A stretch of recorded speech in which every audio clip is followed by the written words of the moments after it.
অনেক বড় বিষয়।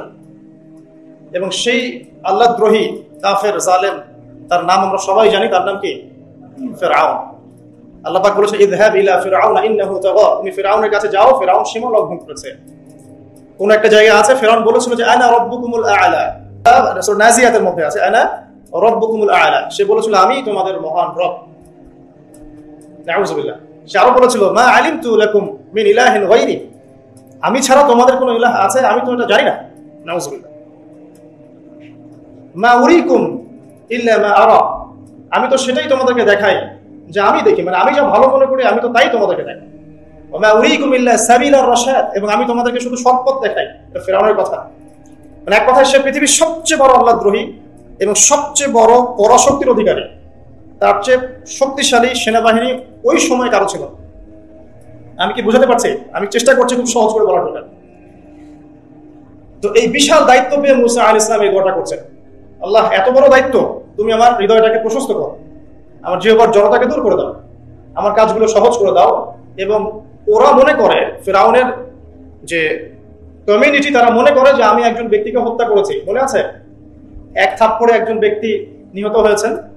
নবী মুসা আলাইহিস সালাম দেখলেন একদিন যে তার কওমের একজন এবং ফিরআউনের সেনাবাহিনীর একজন পরস্পর লড়াই করছে রাস্তায়।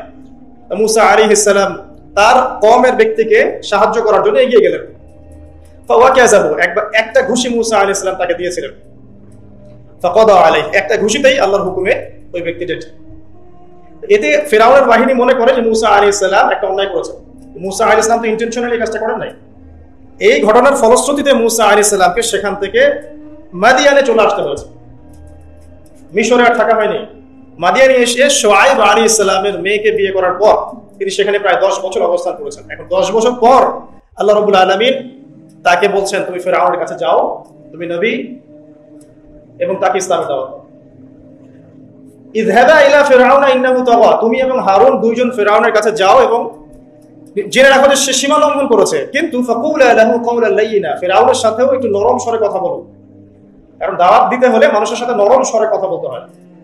এখানে খেয়াল করে দেখেন, ফিরআউনের সংশোধনের জন্য আল্লাহ রাব্বুল আলামিন নবী মুসা আলাইহিস সালাম এবং হারুন আলাইহিস সালামকে পাঠাচ্ছেন এই মর্মে ওহী করে যে তোমরা ফিরআউনের কাছে যাও, তাকে ইসলামের দাওয়াত দিও, কিন্তু তার সাথে নরম সুরে কথা বলো। ফাকুলা লাহু কাওলান লাইয়িনা, তার সাথে নরম ভাবে কথা বলো। লাআল্লাহু ইয়াতাযাক্কারু আও ইয়াখশা, হয়তোবা সে উপদেশ গ্রহণ করবে এবং আমাকে ভয় করবে। আমি বলছি ফিরআউন পৃথিবীর সবচাইতে উদ্ধত, অহংকারী এবং কাফের মানুষ। তার ব্যাপারে দাওয়াত দেওয়ার সময় এই নসিহত। তাহলে আমরা যারা মুসলিমদের মধ্যে দাওয়াতি কাজ করি বা একে অন্যের ভুল সংশোধনের চেষ্টা করি, তাদের ভাষা কেমন হওয়া উচিত, পদ্ধতি কেমন হওয়া উচিত? আর কোন দলিলের প্রয়োজন আছে? মানে ভুল সংশোধনের নববী একটা পদ্ধতি থাকে, এটা বাদ দিয়ে আমরা এখন ভুল সংশোধনের অনলাইনেই পদ্ধতি গ্রহণ করেছি, যেখানে একজন ব্যক্তিকে নিয়ে এসে কাপড় চোপড় খুলে ওয়াশিং মেশিনে ঢুকিয়ে দেওয়া হয় এবং পিছনে লেগে থাকে কিছু আহলুল কমেন্ট। আছে না আহলুল কোরআন, আহলুল হাদিস, এরকম আছে আহলুল কমেন্ট। সারাদিন স্ক্রিনে বসে কমেন্ট, এটাই তার যুদ্ধ, এটাই তার জিহাদ ইসলামের জন্য। এটা খুব সহজ যে আপনি ভরপেট খাবেন, রিল্যাক্সে বাসায় থাকবেন, এসি রুমে বসবেন, মোবাইলটা হাতে নিবেন, অনলাইনে ঢুকবেন, লাইক করবেন, শেয়ার দিবেন, কমেন্ট করবেন। এটা খুব সহজ।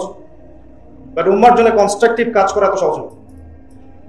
একটা বই লিখে এত সহজ নয়, একটা লেকচার কোয়ালিটিপূর্ণ দিয়ে এত সহজ নয়, হাজার মানুষের সামনে দাঁড়িয়ে ইসলামের কথা বলা এত সহজ নয়, এবং যুগ উপযোগী ভাবে ইসলামকে রিপ্রেজেন্ট করা যাতে করে ওই যুগের মানুষ সেটাকে গ্রহণ করে, কাজগুলো এতটাও সহজ নয়। ভুল ধরা সহজ, সমালোচনা করা সহজ, অনলাইনে কমেন্ট করা সহজ। তো বুদ্ধিবৃত্তিক এই পরিবর্তন যতদিন পর্যন্ত আমাদের এই যুব সমাজের আসবে না, সুদূর প্রসারী উম্মার খেদমত, এটা আমার মনে হয় আকাশ কুসুম কল্পনা। ফিরআউনকে দাওয়াত দেওয়ার জন্য নবী মুসা আলাইহিস সালাম এবং হারুন আলাইহিস সালামকে পাঠানো হচ্ছে, বলা হচ্ছে এই মর্মে ইযহাবা ইলা ফিরআউন, তোমরা দুজন ফিরআউনের কাছে যাও। ফাকুলা লাহু কাওলান লাইয়িনা, তার সাথে নরম সুরে কথা বলো।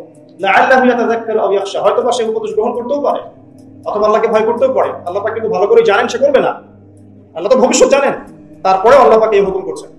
সেম হুকুম নবী সাল্লাল্লাহু আলাইহি ওয়াসাল্লামের ক্ষেত্রেও, ফাযাক্কির ইন্নামা আনতা মুযাক্কির, আপনি উপদেশ দিন, আপনি উপদেশ দাতা মাত্র। লাস্তা আলাইহিম বিমুসাইতির, আপনি মানুষের উপর দারোগা নন। একজন লাঠির ভয় দিয়ে কর্কশ ভাষায় কথা বলে ডমিনেট করে তাকে হক মানতে বাধ্য করতে হবে, ইসলাম শেখায় না। লাস্তা আলাইহিম বিমুসাইতির ফাযাক্কিরিন নাফাআতিয যিকর, আল্লাহ বলেন উপদেশ দাও তুমি, উপদেশ যদি কাজে আসে সায়াযাক্কারু মান ইয়াখশা, যারা আল্লাহকে ভয় করে তারা শীঘ্রই উপদেশ গ্রহণ করবে। ওয়া ইয়াতাজান্নাবুহাল আশকা, এবং যারা পাপী সীমা লঙ্ঘন করে তারা করবে না। সিম্পল। প্রত্যেক নবীর ব্যাপারে এই দাওয়াতটাই ছিল। যাই হোক, আমাদের আগে দাওয়াতি কাজের ক্ষেত্রে সমালোচনা সুস্থ সংস্কৃতি শেখা উচিত। এতে করে ইনশাআল্লাহ তাআলা উম্মার কল্যাণ হবে। অন্যথায় উম্মার কল্যাণ করতে গিয়ে আমরা অকল্যাণ করে ফেলতে পারি অদূরদর্শিতা বশত, যেটা আমরা বুঝতে পারছি না। আল্লাহ পাক আমাদেরকে বোধ শক্তি এবং দূরদর্শিতা দান করুন, আমিন। আসুন, এবার ফেরাউন কি করলো? ফেরাউন কাউন্টার প্রশ্ন করা শুরু করলো। আমি তো জানি আমি ছাড়া কোনো ইলাহ নাই, আমি তো জানি আনা রাব্বুকুমুল আ'লা। এটা কোন রবের কথা বলছো? মুসা আলাইহিস সালাম বলছেন, আমি সেই রবের কথা বলছি যেই রব আসমান সৃষ্টি করেছেন, জমিন সৃষ্টি করেছেন, যার কাছে তোমাকেও ফিরে যেতে হবে, যিনি ছাড়া কোনো ইলাহ নাই, যিনি কোনো কিছু ভুলে যান না। এখানেই আছে সেই আয়াতটা, মিনহা খালাকনাকুম ওয়া ফিহা নুঈদুকুম ওয়া মিনহা নুখরিজুকুম তারাতান উখরা, সূরা তাহার মধ্যে আছে, পড়ে দেখবেন। তো এক কথায় ফেরাউন দাওয়াতের প্রথম দিকে মোটেই মুসা আলাইহিস সালামকে পাত্তা দিল না। তখন মুসা আলাইহিস সালাম বলছেন, আমি কি তোমাকে বড় কোনো নিদর্শন দেখাবো না? ফেরাউন বলছে, দেখাও দেখি কোন নিদর্শন আছে তোমার। মুসা আলাইহিস সালাম লাঠি ছুঁড়ে মারলেন, সাপ হয়ে গেল। এই দৃশ্য দেখে ফেরাউন ভয়ে আটকে উঠেছিল। কিন্তু তার চারপাশে যে জাদুকররা ছিল, কারুন হামান যেটাকে আমরা বলি আর কি, কারুনের ধনভাণ্ডার, আর হামান ছিল সে কি রাজমিস্ত্রি, ইঞ্জিনিয়ার। তো তারা পরামর্শ দিচ্ছে যে মুসা আলাইহিস সালামের এই বিষয়গুলো জাদু ছাড়ার কিছুই নয়, আপনি বরং একটা কাজ করেন, দেশের সমস্ত জাদুকরদেরকে এক জায়গায় একত্রিত করেন, করে মুসার সাথে একটা মোনাজারা হবে, জাদুর মোনাজারা, দেখি কার জাদু বেশি শক্তিশালী। সেই মতো কাজ করা হবে। একটা বিশাল ময়দানে একত্রিত হলেন তারা। প্রথমে জাদুকর লাঠি ছুঁড়ে মারলো, জাদুকরদের লাঠিও সাপ হয়ে গেল, চোখের ভেলকি। এটা আল্লাহ পাক বলেছেন এটা সিহরুন আযীম, তারা একটা বিশাল জাদু করেছে। আর জাদুবিদ্যা সত্য, সুলাইমান আলাইহিস সালামের সময়ও জাদুবিদ্যার ব্যাপক চর্চা হয়েছে, ঠিক আছে? তো জাদু থেকে বাঁচার জন্য কি করবেন সেটা বলে দেই। প্রত্যেক ফরজ নামাজের পর যে জিকির আজকারগুলো আছে এগুলো ছাড়বেন না। সকাল সন্ধ্যায় যে দোয়াগুলো আছে এগুলো ছাড়বেন না। এই দোয়াগুলো শেখার সবচেয়ে বেস্ট একটা বই হচ্ছে হিসনুল মুসলিম। এই বইটা বাসায় মুখস্থ করে ফেলেন। কারণ জাদু সত্য, একবার আক্রান্ত হয়ে গেলে কিন্তু সমস্যা। জাদু সত্য, চোখের বদনজরও সত্য। চোখের বদনজর সত্য। জাদুর মধ্য দিয়ে স্বামী স্ত্রীর সম্পর্কের বিচ্ছেদ ঘটানো সম্ভব, কারো ক্ষতি করা সম্ভব। হিংসা সত্য, হিংসার ফল সত্য। যে ব্যক্তি হিংসা করে তার আমল নামের নেকিগুলো এমন ভাবে পুড়ে যায়, ঠিক যেমন করে কাঠে আগুন দিলে কাঠ পুড়ে যায়। সবচেয়ে বেস্ট অপশন, যদি কিছু পারেন না পারেন, সকাল সন্ধ্যায় 3 বার করে সূরা ইখলাস, 3 বার সূরা ফালাক, 3 বার সূরা নাস পড়বেন, ইনশাআল্লাহ যথেষ্ট, ইনশাআল্লাহ। আর প্রত্যেক ফরজ নামাজের পরে আয়াতুল কুরসি, রাতে শোয়ার সময় আয়াতুল কুরসি এবং সূরা বাকারার শেষের 2 আয়াত বা 3 আয়াত, ইনশাআল্লাহ আপনি সেফ থাকবেন। তো এটাই জন্য বললাম যে এখন কিন্তু বাংলাদেশের প্রেক্ষাপটে জাদুবিদ্যার চর্চা হচ্ছে। দেখবেন তান্ত্রিক কবিরাজ অনেক বের হয়েছে, পোস্টারিং করে করে, মানে স্বামী স্ত্রীর বিচ্ছেদ করানো হয়, প্রেমের সম্পর্ক জোর লাগানো হয়, এই করা হয় সেই করা হয়, এগুলো ডেকে ডেকে মানুষকে ইমান হারা করছে। কেউ যদি জাদু চর্চা করে নিঃসন্দেহে সে কাফের হয়ে যাবে। এবং ইসলামের বিধান কিন্তু মৃত্যুদণ্ড। ইসলামিক খিলাফা যদি থাকতো, ইসলামিক যে শাসন যেটাকে বলা হয়, এখানে কিন্তু এই জাদুবিদ্যার চর্চার শাস্তি মৃত্যুদণ্ড। যাই হোক, এটার জন্য একটা বই সাজেস্ট করলাম, হিসনুল মুসলিম। তো ফিরআউনের এই যে বড় বড় জাদুকররা, তারা যখন লাঠি ছুঁড়ে মারলো, সাপ হয়ে গেল। এবার মুসা আলাইহিস সালাম তার লাঠি ছুঁড়ে মারলেন, তার লাঠি এত বড় সাপ হয়ে গেল যে ওই সাপগুলোকে সে গিলে ফেলে। এই দৃশ্যটা দেখে এই জাদুকরদের সবাই তাৎক্ষণিক মুসলিম হয়ে গেল, তাৎক্ষণিক। তারা বললো যে ক্বালু আমান্না বিরাব্বি হারুন ওয়া মূসা, তারা বলে উঠলো সমস্যা যে আমরা হারুন এবং মূসার রবের প্রতি ঈমান নিয়ে আসলাম। কারণ তারা তো সবচেয়ে বড় জাদুকর, তারা জানেন যে আসলে কোনটা জাদু আর কোনটা মুজিজা, তারা ভালো বুঝতে পারবে। তো ফিরআউন এবার এখনো মানতে নারাজ। সে বলছে, আচ্ছা ইন্নাহু কাবীরুকুম, নিশ্চয়ই ওই মূসা তোমাদের বড় লিডার হবে। আল্লামাকুমুস সিহর, সে তোমাদেরকে জাদু শিখিয়েছে মনে হয়। ফিরআউন বলছে মূসা এবং হারুন সম্ভবত তোমাদের লিডার, সেই তোমাদেরকে জাদু শিখিয়েছে। নাউযুবিল্লাহ। তো এই জাদুকররা কিছুতেই আর ঈমান হারা হলো না।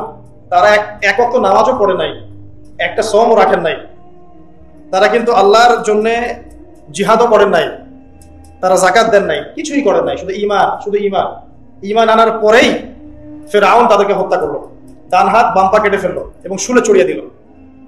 ইনশাআল্লাহ তারা জান্নাতে চলে গেলেন শুধু ঈমান আনার কারণে, শুধু ঈমান আনলো, খালেস ঈমান।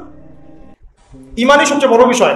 আমল করতে গিয়ে আমাদের মধ্যে ভুল ত্রুটি হতে পারে, এমনও হতে পারে কেউ সুদ খেয়ে ফেলছেন, কেউ জেনা করে ফেলছেন, স্পেশালি ইয়াং জেনারেশন, হারাম অ্যাফেয়ার জেনা করে ফেলছে, বা বাধ্য হয়ে সে হারাম জব করছে, ঠিক আছে, মাদক দ্রব্য সেবন করেছে, এমন কোনো পাপ নাই সে করে নাই। যদি এমনও হয় তারপরে হতাশ হবেন না।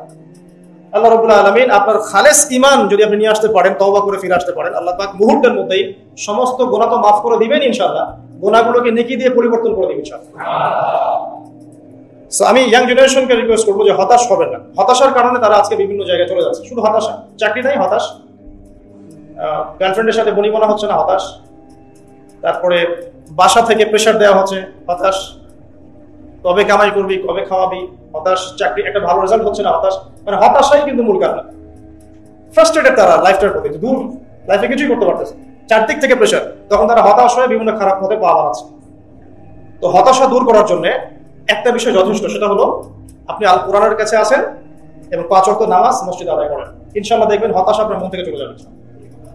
এবং ডেইলি জিকির আজকার গুলো নিয়মিত করেন, দেখবেন ইনশাআল্লাহ আপনার মনটা আল্লাহর নূর বা আলো দিয়ে পরিপূর্ণ থাকবে ইনশাআল্লাহ, আপনি হতাশ হবেন। আর শয়তান তখনই সুযোগ নেবে আপনার কাছে যখন আপনি হতাশ হয়ে যাবেন। আপনি হতাশ হয়ে গেলে শয়তান আপনার কাছে সুযোগ নেবে, হতাশ হবেন না। তো আসুন সামনের দিকে যাই, যে জাদুকররা যখন ইসলাম কবুল করলো, এরপরে নবী মুসা আলাইহিস সালাম ফিরআউনকে বারংবার দাওয়াত দিয়েছেন, বারংবার, কতবার সেটা আল্লাহ ভালো জানেন, বারংবার তাকে দাওয়াত দিয়েছেন, ফিরআউন তার দাওয়াত কবুল করেনি। যখন সে দাওয়াত কবুল করে নাই, মুসা আলাইহিস সালাম আল্লাহর কাছে দোয়া করতেন, একটা করে আযাব আসতো, একবার ব্যাঙের আযাব আসলো, একবার উকুনের, একবার ধরেন যে আপনার প্লেগ বা মহামারী, একবার রক্তের আযাব, হ্যাঁ, একবার ওই যে ফড়িং এর আযাব, মানে বিভিন্ন আযাব আসতে থাকে।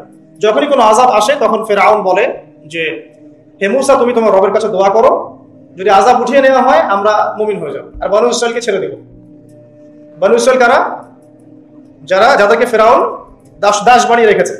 এই বনু ইসরাইলের সাথে ইউসুফ আলাইহিস সালামের সম্পর্ক আছে, ইয়াকুব আলাইহিস সালামের সম্পর্ক আছে, ঘুরে ফিরে ইব্রাহিম আলাইহিস সালামের সন্তান ইসহাক আলাইহিস সালামের ট্রাইবের সাথে মিলে যাবে, ঠিক আছে। যখনই কোনো আযাব আসে তখন ফিরআউন মুসা আলাইহিস সালামকে বলে তুমি জাস্ট দোয়া করো আল্লাহর কাছে, আল্লাহ যেন আযাব উঠিয়ে নেয়, আমরা মুমিন হয়ে যাবো ইনশাআল্লাহ। কিন্তু যখনই মুসা আলাইহিস সালাম দোয়া করেন, আযাব উঠে যায়, ফিরআউন আবার সীমা লঙ্ঘন করা শুরু করে। এই সিলসিলা চলতে লাগলো, চলতে চলতে চলতে এমন এক পর্যায়ে আসলো যে ফিরআউন সিদ্ধান্ত নিল ঠিক আছে, বনু ইসরাইলকে আমরা সদল বলে শেষ করে ফেলবো। কিভাবে? পরিকল্পনা করা হলো, ঠিক আছে বনু ইসরাইলকে আমরা ছেড়ে দেই, মূসা তাকে নিয়ে যাক, যখন তারা লোহিত সাগরে পৌঁছাবে আমরা পিছন দিক থেকে ধাওয়া করে ওদেরকে পিছিয়ে ফেলবো। এই ঘটনা আপনারা সবাই জানেন, কিন্তু এরপরে যা হতে যাচ্ছে এটা সবাই হয়তো জানি না। এবার আসেন, মূসা আলাইহিস সালাম বনু ইসরাইলকে নিয়ে যাচ্ছেন, সামনে লোহিত সাগর, পিছনে ফিরআউনের বাহিনী ধাওয়া করছে। উদ্দেশ্য মূসা এবং বনু ইসরাইল সবাইকে একসাথে শেষ করে ফেলা। আর বলে রাখি যে ফিরআউনের কাছে ছিল তৎকালীন সময়কার সবচেয়ে সেরা সেনাবাহিনী, সুপার পাওয়ার, এখনকার ওই যে ন্যাটো, রাশিয়া, চায়নার মতো। তো আল্লাহ রাব্বুল আলামিন পরিকল্পনা করেছেন এখানে কোনো একটা। মূসা আলাইহিস সালামের কওমের মানুষরা, কিছু কিছু মানুষ বলা শুরু করলো, ইয়া মূসা ইন্না লামুদরাকুন, হে মূসা আমরা তো ধরা পড়ে গেলাম, সামনে লোহিত সাগর, পিছনে ফিরআউন। মূসা আলাইহিস সালাম এইরকম অবস্থাতেও বলছেন কাল্লা, কখনো না, কোশ্চিন কালেও না, ইন্না রাব্বি মা'ইয়া সায়াহদিন, আমার সাথে আমার রব আছেন, তিনি আমাকে পথ দেখান। চিন্তা করতে পারেন, এই কথা কিন্তু আমাদের নবী একদিন বলেছিলেন, যখন আবু বকর সিদ্দিক রাদিয়াল্লাহু আনহুর সাথে তিনি গারে সাউরে আটকা পড়েছেন, আত্মগোপন করেছেন, এখন কাফেররা চারপাশ থেকে ঘিরে ফেলেছে। তখন আবু বকর রাদিয়াল্লাহু আনহু কি বলছিলেন? ইয়া রাসূলুল্লাহ, তারা তো আমাদেরকে দেখে ফেলবে, নিচে তাকাইলে দেখে ফেলবে। রাসূল সাল্লাল্লাহু আলাইহি ওয়াসাল্লাম কখনো না, কখনো না, লা তাহজান, তুমি দুশ্চিন্তা করো না, ইন্নাল্লাহা মা'ানা, আল্লাহ আমাদের সাথে আছে। এগুলো কিন্তু চারটাখানি কথা না। যখন আপনি বিপদে পড়ে একনিষ্ঠভাবে আল্লাহর প্রতি তাওয়াক্কুল করে খালি বলবে যে হাসবি আল্লাহ ওয়া নি'মাল ওয়াকিল, আল্লাহই আমার জন্য যথেষ্ট, তিনি উত্তম কর্মবিধায়ক, আল্লাহ পাকের দায়িত্ব হয়ে যাবে আপনাকে সাহায্য করা ইনশাআল্লাহ। কোনো টেনশন করবেন না। যখনই কোনো বিপদ আপদে পড়বেন মন থেকে বলবেন হাসবি আল্লাহ ওয়া নি'মাল ওয়াকিল অথবা হাসবুনাল্লাহ ওয়া নি'মাল ওয়াকিল, ইনশাআল্লাহ দেখবেন আল্লাহর সাহায্য নেমে আসবে ইনশাআল্লাহ। তো মূসা আলাইহিস সালাম এই কথা বললেন, বলা মাত্রই কি হলো? বলা মাত্রই আল্লাহ রাব্বুল আলামিন ওহী করলেন যে লাঠি তুমি ছুঁড়ে মারো। এখন মুসা আলাইহিস সালাম সেই লাঠি ছুঁড়ে মারলেন লোহিত সাগরে। একটা দুটো নয়, 12টা রাস্তা হয়ে গেল। আলহামদুলিল্লাহ।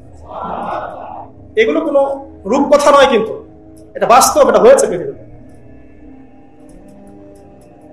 একজন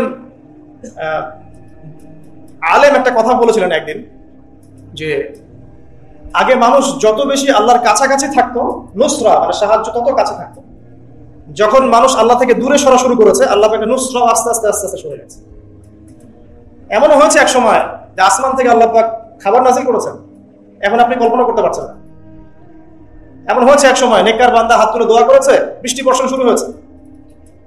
এখন সবাই মিলে আমরা ইস্তেসকার নামাজ পড়ছি, বৃষ্টি হচ্ছে না।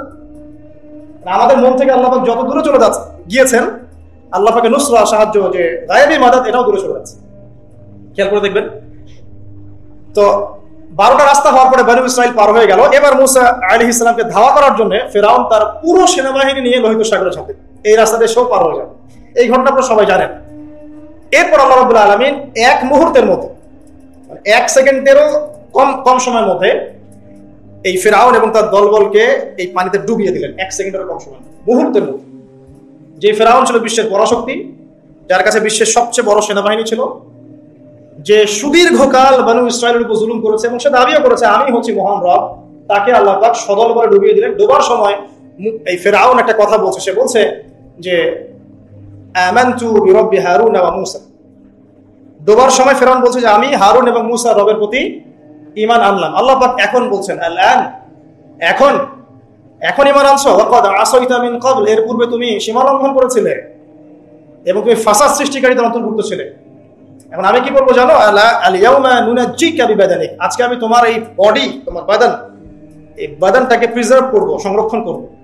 তোমার শরীরটাকে, দেহটাকে আমি সংরক্ষণ করে রাখবো। কি জন্য? লিতাকুনা লিমান খালফাকা আয়া, তোমার পরবর্তীতে যারা আসবে ওদের জন্য তুমি যেন নিদর্শন হতে পারো।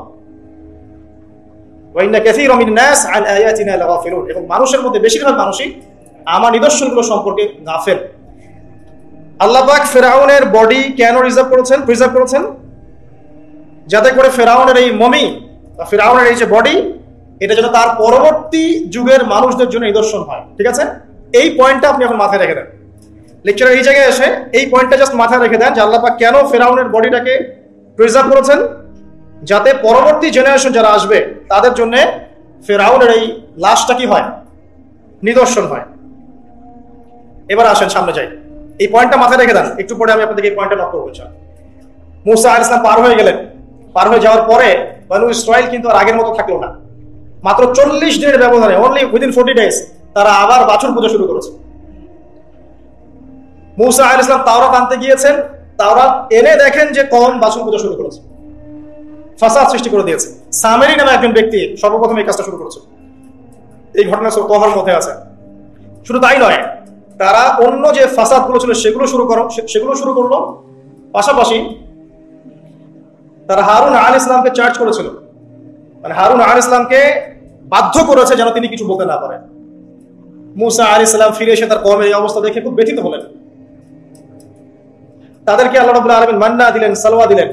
তারপরেও মুসা আলাইহিস সালামের কওমের কিছু ব্যক্তি বলল, লান নুমিনা লাকা মুসা, আমরা তোমার উপর ঈমান আনবই না হাত্তা নারাল্লাহ জাহরা, যতক্ষণ না আমরা আল্লাহকে সচক্ষে দেখছি। দেখেন কোন বনী ইসরাইল, যাদেরকে আল্লাহ পাক ফিরআউনের কবল থেকে বাঁচিয়ে নিয়ে আসলেন, আসার 40 দিনের মধ্যেই শিরক করা শুরু করলো। আল্লাহকে দেখতে চাচ্ছে। এখন মান্না সালওয়া খাবার আসছে, তারা বলছে যে আমাদের এই খাবার পছন্দ না। ইয়া মুসা ফাদউ লানা রাব্বাক ইখরিজ লানা মিম্মা তুনবিতুল আরদু মিন বাকলিহা ওয়া কিসাইহা ওয়া ফুমিহা ওয়া আদাসিহা ওয়া বাসলিহা, হে মুসা তোমার রবকে বলো মসুর, পেঁয়াজ এগুলো উৎপন্ন করে খেতে চাই আমরা। তারা নিজেরা দোয়া করছে না, বলছে মুসা তুমি তোমার রবকে বলো। চিন্তা করার কথা। এক কথায় সীমা লঙ্ঘনের সর্বোচ্চ পর্যায়ে তারা চলে গেল। মুসা আলাইহিস সালাম যখন ইন্তেকাল করলেন, তখন একটা ইন্তেকাল করার আগে, ঠিক আগে একটা আদেশ আল্লাহ পাক দিয়েছিলেন। এই জায়গাটা একটু ভালো করে বোঝেন। মুসা আলাইহিস সালাম ইন্তেকাল করার আগে আল্লাহ রাব্বুল আলামিন একটা আদেশ করেছিল। সেটা কি? ওই যে প্যালেস্টাইন দেখা যাচ্ছে, প্যালেস্টাইনের হোলি ল্যান্ড, পবিত্র ভূমি দেখা যাচ্ছে, সেখানে আমালেকা নামে একটা সম্প্রদায় থাকে। কি নাম? আমালেকা। আমালেকা সম্প্রদায়ের শারীরিক গঠন অনেক ভালো, শক্তিশালী, এবং তারাও একটা সুপার পাওয়ার। মুসা আলাইহিস সালামের কওমকে আল্লাহ পাক বললেন যে তোমরা আমালেকা সম্প্রদায়ের বিরুদ্ধে যুদ্ধ করবে, যুদ্ধ করে তোমরা প্যালেস্টাইনে ঢুকবে, জেরুজালেম তোমাদেরকে দেওয়া হবে। কারণ ওইটা কিন্তু পবিত্র জায়গা, যেখানে ইব্রাহিম আলাইহিস সালাম সহ আবুল আম্বিয়া অনেক ইমাম, বহু ইমামের স্মৃতি বিজড়িত জায়গা। সেটা একটা পবিত্র হোলি জায়গা, যে জায়গাটার চারপাশ আল্লাহ পাক বরকতময় করেছেন, যেমন আল্লাহ পাক সূরা বনী ইসরাঈলে বলেছেন। তো এবার মুসা আলাইহিস সালামের কওম যে উত্তরটা দিয়েছিল, এটা সূরা মাইদার মধ্যে আছে। মুসা আলাইহিস সালামের কওম বলছে, ইয়া মুসা, হে মুসা, ইযহাবা আনতা ওয়া রাব্বুকা ফাকাতিলা, তুমি আর তোমার রব গিয়ে যুদ্ধ করো, যাও। ওয়া ইন্না হাহুনা কাঈদুন, আমরা এখানেই বসে থাকি। এই কথা বলেছে মুসা আলাইহিস সালামের কওম, ইযহাব আনতা ওয়া রাব্বুকা ফাকাতিলা, তুমি এবং তোমার রব গিয়ে যুদ্ধ করো, যাও। ওয়া ইন্না হাহুনা কাঈদুন, আমরা এখানে বসে থাকি। ব্যাস, আল্লাহ পাকের গজব চলে আসলো। 40 দিন তারা খালি তিহ উপত্যকায় ঘুরতেই থাকলো। সকালে যেখান থেকে যাত্রা শুরু করে, বিকেলে আবার সে জায়গায় ফিরে আসে। আল্লাহ পাক গজব দিলেন, আযাব দিলেন। এভাবে মুসা আলাইহিস সালামের সময়টা শেষ হয়ে যায়। ওই বাইতুল মাকদাস, জেরুজালেম বিজয় করার হলো না। ঠিক আছে, সামনে যাই চলেন। মুসা আলাইহিস সালামের পরে নবী হলেন ইউশা বিন নুন। কি নাম? ইউশা বিন নুন। ইউশা বিন নুন আলাইহিস সালামের সময় এই যুদ্ধ পরিচালিত হলো, এবং তিনি তালুতকে দায়িত্ব দিয়েছিলেন সেনাবাহিনীর, যিনি মাত্র 313 জন বা 317 জন সৈন্য নিয়ে আমালেকা সম্প্রদায়ের এগেইনস্টে যুদ্ধ করেছেন। আল্লাহ পাক পরীক্ষা করেছিলেন, এই নহর পার হতে হবে, যারা পানি খাবে তারা আর যুদ্ধ করতে পারবে না, এলিমিনেট। যারা পানি খাবে না, পরীক্ষা, পানিও খাওয়া যাবে না, শুধু এক গোরফা ব্যতীত, এক চুমুক ব্যতীত, তাদেরকে নিয়ে যুদ্ধ করতে। বেশিরভাগই পানি খেয়ে ফেললো, 313 জন বা 17 জন তারা খায়। তাদেরকে নিয়ে ইউশা বিন নুন নেতৃত্বে তালুত যুদ্ধ করছেন জালুতের সাথে। জালুত হচ্ছে আমালেকা সম্প্রদায়ের সেনাপতি, বিশাল শক্তিশালী, একাই সে 100 জনের জন্য যথেষ্ট, এমন শক্তিশালী।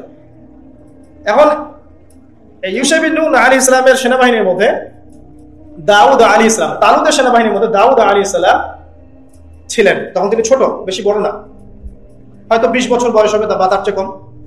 অনেক দিন পর, ইউসুফ আলাইহিস সালামের পর বনু ইসরাঈল যখন মিশরে দাস হয়ে আসলো, এর অনেক বছর পর তারা আবারও সেই বাইতুল মাকদাসে প্রবেশ করতে পারে। বনু ইসরাঈল এখন বাইতুল মাকদাসে প্রবেশ করলো, মানে জেরুজালেমে, এটা বলে সহজে বুঝবেন। তারা সেখানে প্রবেশ করলো এবং সেখানে তারা বসবাস করতে লাগলো। আল্লাহ পাক তাদেরকে শর্ত দিলেন, একটা শর্ত, সেটা হচ্ছে ওয়াইন উদ্তুম উদনা, তোমরা যদি ভালো থাকো, ওয়ালাকাদ কাতাবনা ফি যাবুরি আন্নাল আরদা ইয়ারিসুহা মিন বা'দি যিকরি আন্নাল আরদা ইয়ারিসুহা ইবাদিয়াস সালিহুন। আল্লাহ পাক বলে দিলেন যাবুরে, জিকির লেখার পরে, উপদেশগুলো লেখার পরে, যে এই ল্যান্ড, পবিত্র ভূমি, তাদের জন্য থাকবে যারা সলেহ বা সৎ হবে। যদি তোমরা সৎ কাজ করো তাহলে এই জমিতে থাকতে পারবে, জেরুজালেম তোমাদের। যদি সৎ কাজ না করো, সীমা লঙ্ঘন করো, আমিও তোমাদের ব্যাপারে ব্যবস্থা নিব। আল্লাহ পাকের এটা হুকুম। এরপর কিছুকাল তারা বেশ ভালোই ছিল। হঠাৎ করে তারা সীমা লঙ্ঘন শুরু করলো। সীমা লঙ্ঘন যখনই করেছে, আল্লাহ রাব্বুল আলামিন তাদেরকে পরাশক্তিদেরকে দিয়ে আক্রান্ত করে সেখান থেকে বের করে দিয়েছে। সবচেয়ে বড় বড় দুটো ঘটনা ঘটেছে। একটা রোমানদের দ্বারা, রোমানরা এসে ওদেরকে ওখান থেকে বহিষ্কার করে দিয়েছে। আরেকটা ওই যে বুখত নাসর, তার দ্বারা পরবর্তীতে তিনি তাদেরকে এখান থেকে সীমা লঙ্ঘনের কারণে বের করে দাসত্ব শৃঙ্খলা আবদ্ধ করে ব্যাবিলনে নিয়ে আসেন, যে জায়গাটার নাম হচ্ছে ইস্পাহান। ইরানের যে পুরো কন্টিনেন্ট, এখানে ইস্পাহান নামে একটা জায়গা আছে, এখানে ইয়াহুদিয়া নামে একটা শহরও আছে, ইয়াহুদিয়া। তো এখানে তারা চলে আসে। আমি বুঝাতে চাচ্ছি, দেখেন, তারা জেরুজালেমে প্রবেশ করলো, কিছুদিন থাকলো, যখনই তারা সীমা লঙ্ঘন করলো, আল্লাহ পাক বের করে দিলেন বড় বড় দুইবার। আর দুইবার যে তারা সীমা লঙ্ঘন করবে, এটা কিন্তু সূরা বনী ইসরাঈলের মধ্যে আছে, লা তুফসিদুন্না ফিল আরদি মাররাতাইন, তোমরা অবশ্যই এই জমিনের মধ্যে, মানে হোলি ল্যান্ডে সীমা লঙ্ঘন করবা দুইবারের আমি আপনাকে হিস্ট্রিটা বললাম, আরো ডিটেইলস পড়ে নেবেন। এবার যখন দ্বিতীয়বার সীমা লঙ্ঘন করার পর তাদেরকে এই ব্যাবিলনে নিয়ে আসা হয়েছে, ইরান, ইস্পাহান, এই কন্টিনেন্টে। তারা এখন আবার দাস, বনী ইসরাঈলের দাসত্ব থেকে ওই জেরুজালেমের রাজত্ব, সেখান থেকে আবার দাস, এবার ব্যাবিলনে দাস। এখানে তারা চর্চা করছে। বলা হয়, ডক্টর রাগিব সার্জন উনি হিস্ট্রি কিতাবে এনেছেন, যে এখানে আসার পরে তাওরাত লেখার যে ব্যাপারটা, এটা স্টার্ট করেছে তারা। 400-500 বছর পর তাওরাত এইভাবে লেখা হয়েছে, কাগজে কলমে। তার আগ পর্যন্ত কাগজে কলমে লিখতে পারেনি তারা। তাহলে কতটা বিকৃত এখানে সাধন হতে পারে, এটা ভাবেন এখন তারা। তো যাই হোক, একটা বিষয়ে ওরা খুব ভালো করে মানে ইয়াকিন রাখতো, যে আমাদের একজন মাসিহ আসবেন, আমাদের একজন ত্রাণকর্তা আসবে, যে ত্রাণকর্তা আসলে পরে আমরা আবার সেই হোলি ল্যান্ডে ফিরে পাবো। এটা ওদের তাওরাতের এখনকার যে ভার্সনগুলো আছে, এখানেও আছে। এখনকার তাওরাতের যে ভার্সনগুলো আছে, ওখানেও এই কথাটা আছে, যে ওদের একজন মাসিহ আসলে পরে তারা ওই হোলি ল্যান্ড ফিরে পাবে এবং সেখান থেকে তারা পুরো বিশ্বকে রুল করবে। একটা কথা বলা হয়নি যে এই দুইবার তাদেরকে বের করে দেওয়ার আগে দাউদ আলাইহিস সালাম কিন্তু ওই হোলি ল্যান্ড থেকে, জেরুজালেম থেকে এই পুরো ওয়ার্ল্ডকে রুল করেছিল। এবং দাউদ আলাইহিস সালামের পরে তার সন্তান সুলাইমান আলাইহিস সালাম তিনিও কিন্তু এই জেরুজালেম থেকেই পুরো বিশ্বকে নেতৃত্ব দিয়েছেন। এবং তার শাসন ক্ষমতা ছিল অসাধারণ, অনন্য, এমন যে মুহূর্তে চোখের পলকের মধ্যে একটা রাজ্যের সিংহাসনকে তুলে নিয়ে আসতে পারে। একবার যে সাবার রানী বিলকিসের ঘটনা আছে, কি করেছে, সূর্যকে সেজদা করে হুদহুদ পাখি খবর দিল। তো সুলাইমান আলাইহিস সালাম বলছেন যে কে আছো জিনদের মধ্যে, কে আছো ওই রানীর সিংহাসন তুলে নিয়ে আসতে পারবো?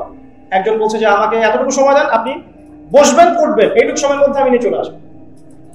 আরেকজন যার কাছে কিতাবের জ্ঞান ছিল সে বলছে যে বসা ওঠা লাগবে না, আপনি চোখের পলক ফেলতে যতক্ষণ সময় লাগে এতটুকু সময়ের মধ্যে আমি তুলে নিয়ে আসবো সেই সিংহাসন।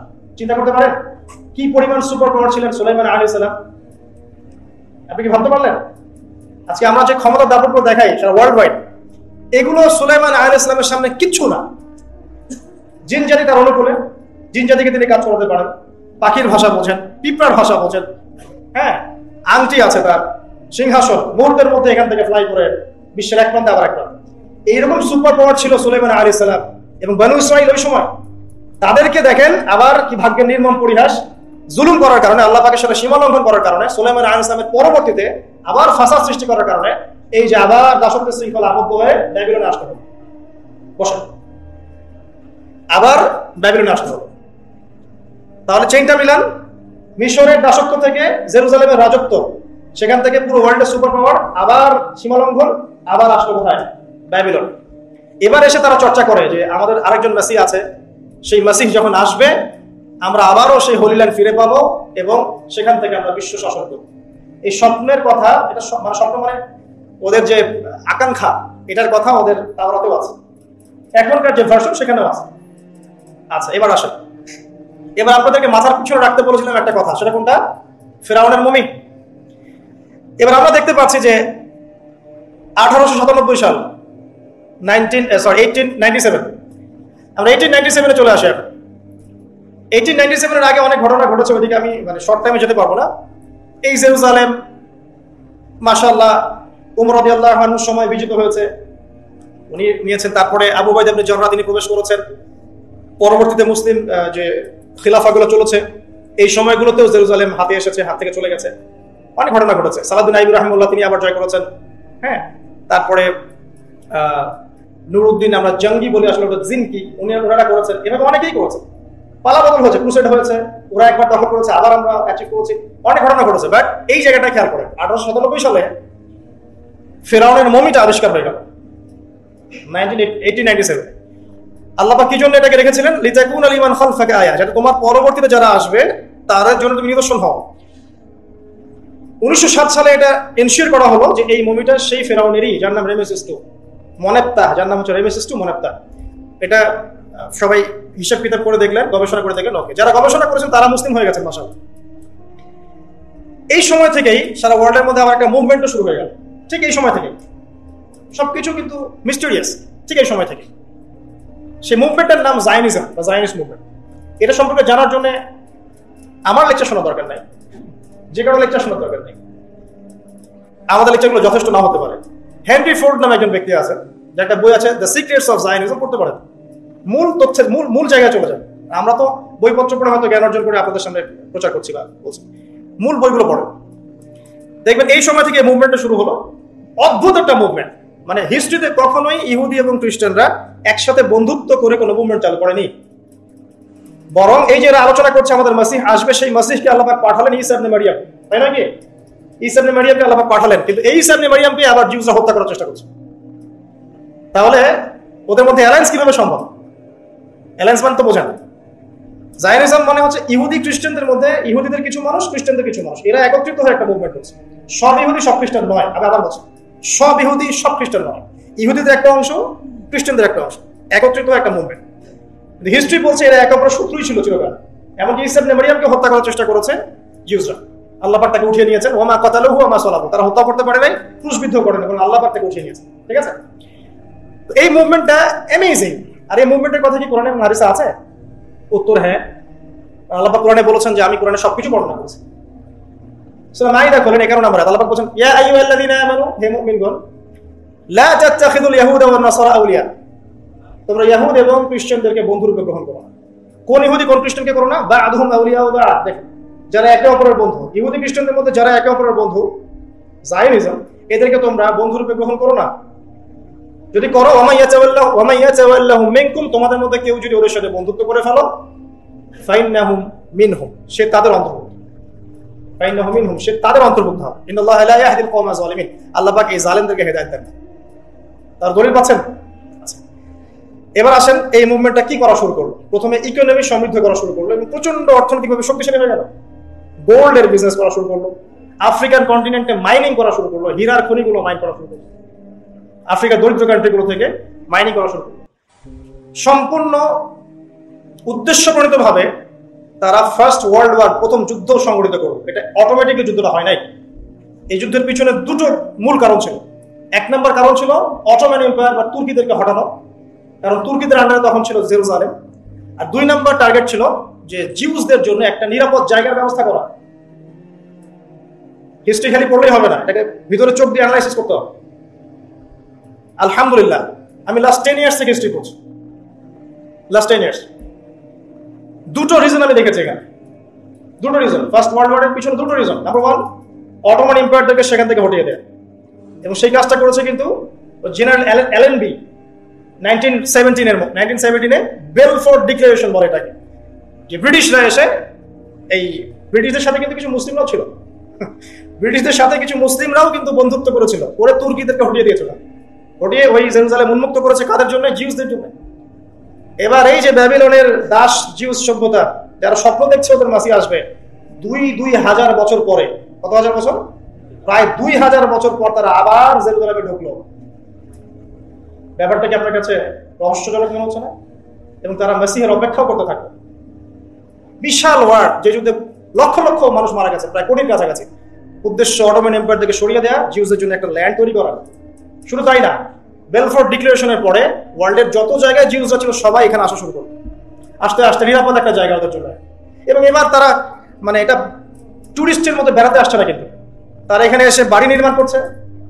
তারা এখানে ওখানকার অধিবাসী যারা প্যালেস্টাইনে, ওদেরকে জুলুমে হটিয়ে দিচ্ছে, মেরে ফেলছে, মেয়েদের ধর্ষণ করছে, যা ইচ্ছা তাই করছে, যা ইচ্ছা তাই করছে। আর ব্রিটেন বলছে আমরা সাথে আছি, ওর স্বার্থ আমরা দেখব। ওই 1970 থেকে 2022 পর্যন্ত, এখন পর্যন্ত ওরা যা ইচ্ছা তাই করছে সেখানে। কোনো মানবাধিকার নাই, হোয়াটসঅ্যাপ কোনো মানবাধিকার নাই, হিউম্যান রাইটসের হওয়া নাই। গত 3 দিন আগ থেকেও দেখবেন আপনি, একদিনে 40 জন, আরেকদিনে 12 জন। আমার মেয়ের বয়সী মেয়ে, 5 বছরের মেয়ে, ও কি বোঝে দুনিয়ার? একজন ব্যক্তিকে নাকি ধরার জন্য সিভিলিয়ানদের যেখানে বাড়ি আছে, কলোনি, সেখানে হামলা, মিসাইল হামলা, এবং দাঁড়িয়ে বড় গলায় বলছে যে জিউসদের এগেইনস্টে কোনো পদক্ষেপ নেওয়া হলে আমরা এটাকে প্রতিহত করবো শক্তভাবে। এবং পশ্চিমারা এবং আমাদের আমেরিকান কন্টিনেন্ট, আমাদের ন্যাটো, এই যারা সবাই আছে, এরা বললো যে হ্যাঁ আমরা জিউসদের অধিকারের ব্যাপারে সচেতন, পাশে থাকবো। কি এটা তামাশা? একটা পরিসংখ্যান দিব আপনাকে। 2000 থেকে 2008 সাল, মাত্র 8 বছরে প্যালেস্টাইনে 5,500 মানুষ হত্যা করা হয়েছে। আমি আপনাকে একজন মুসলিমের হত্যার ইয়েটা দেখাচ্ছি, গায়রবটা দেখাচ্ছি। নবী সাল্লাল্লাহু আলাইহি ওয়াসাল্লাম মদিনায় আছেন, একজন দূতকে পাঠালেন তাবুকে, সেখানে রোমকরা ছিল। রোমকদের কাছে তিনি দাওয়াত পেশ করলেন, নবী সাল্লাল্লাহু আলাইহি ওয়াসাল্লাম ইসলামের দাওয়াত দিয়েছেন ওদেরকে। সে নিয়ে ছিঁড়ে ফেলে দিল, ছিঁড়ে ফেলে এই যে রাষ্ট্রদূত, নবী সাল্লাল্লাহু আলাইহি ওয়াসাল্লামের রাষ্ট্রদূত, তাকে হত্যা করে ফেলে। কতজনকে হত্যা করলো বলেন? একজনকে। নবী সাল্লাল্লাহু আলাইহি ওয়াসাল্লাম এই একজন মুসলিম হত্যার মানে পদক্ষেপ স্বরূপ তিনি 30,000 সেনাবাহিনী তৈরি করবেন, সবচেয়ে বড় ফোর্স নিয়ে তাবুকের উদ্দেশ্যে রওনা হলেন। 3 মাস শুধু পায়ে হেঁটেই চলে গেছে।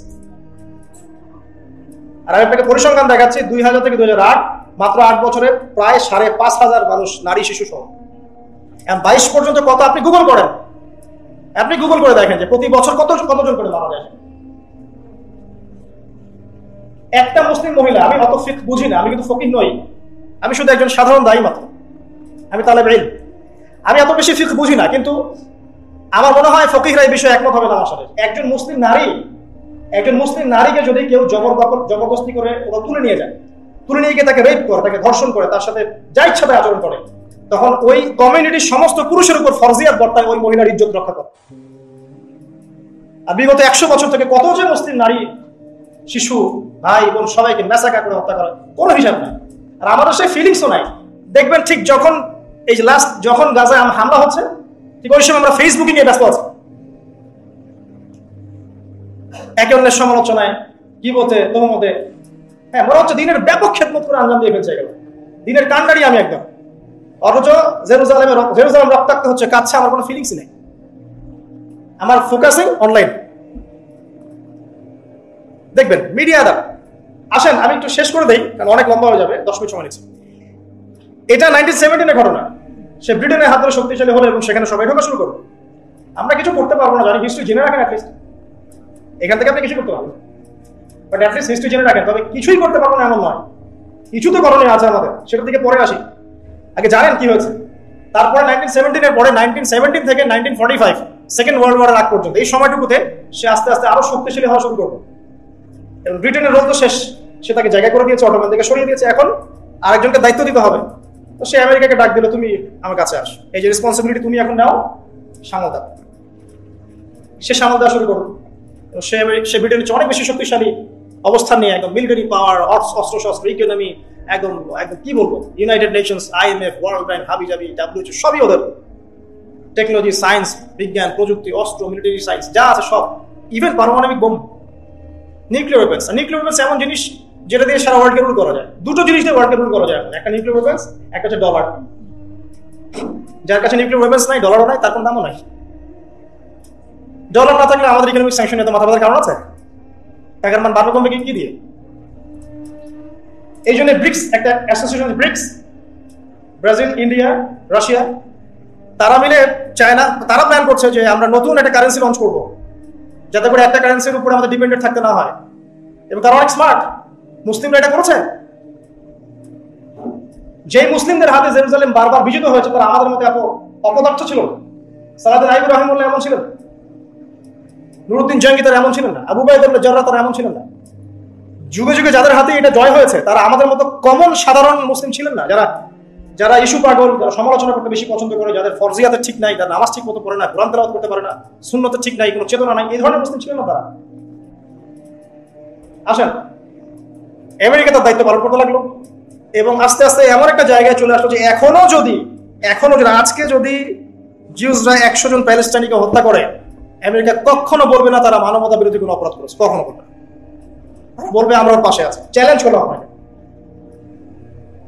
আমাদের আর কি দরকার? আমাদের কি বোধ শক্তি একবারে নষ্ট হয়ে গেছে? এরপরেও আমরা এই রাষ্ট্রের সাথে বন্ধুত্ব করতে পছন্দ করি। আরব কান্ট্রিগুলোকে দেখেন, সবার বন্ধু America. American kingdom of Arabia বলি আমি, global American kingdom of Arabia, যে জিউসদের পক্ষ নিয়ে শতাব্দীর পর শতাব্দী কাজ করে যাচ্ছে, বছরের পর বছর। এবং সেখান থেকে সে এখন সারা ওয়ার্ল্ডকে রুল করার প্ল্যান করেছে এবং সে অচিরেই তার দায়িত্ব ছেড়ে দিবে। সে দায়িত্বটা দেখবেন ওর হাতে অর্পণ করে দিবে। এই ঘটনাগুলো ঘটার সময় তারা আস্তে আস্তে আস্তে আস্তে ওয়ার্ল্ডের সবগুলো জিনিস নিয়ন্ত্রণ করা শুরু করে দেবে লাস্ট 100 বছর। এরপর আরব ইসরায়েল যুদ্ধ হলো, যত যুদ্ধ হয়েছে তত ইসরায়েল এক্সপেন্ড করেছে। মিশর থেকে কিছু জায়গা, সিরিয়া থেকে কিছু জায়গা, আস্তে আস্তে তার টেরিটরি এক্সপেন্ড করতে শুরু করে। মনে রাখেন, তারা কিন্তু তাদের মাসিহের জন্য ওয়েট করছে। যেই মাসি আসলে তারা জেরুজালেম থেকে ওয়ার্ল্ডকে রুল করবে এবং 2000 বছর পর তারা সেখানে পৌঁছেও গেছে, রাষ্ট্র কায়েম করেছে, সব জিউসদেরকে এখানে নিয়েও এসেছে, সুপার পাওয়ার হয়েছে, অস্ত্র, মিলিটারি সায়েন্স, মিডিয়া, প্রযুক্তি, আপনার ফাইন্যান্স, আপনার কি বলবো, পলিটিক্যাল অ্যাফেয়ার্স, ইকোনমি, প্রতিটা ডিপার্টমেন্ট তারা সেখান থেকে নিয়ন্ত্রণ করছে। Super power.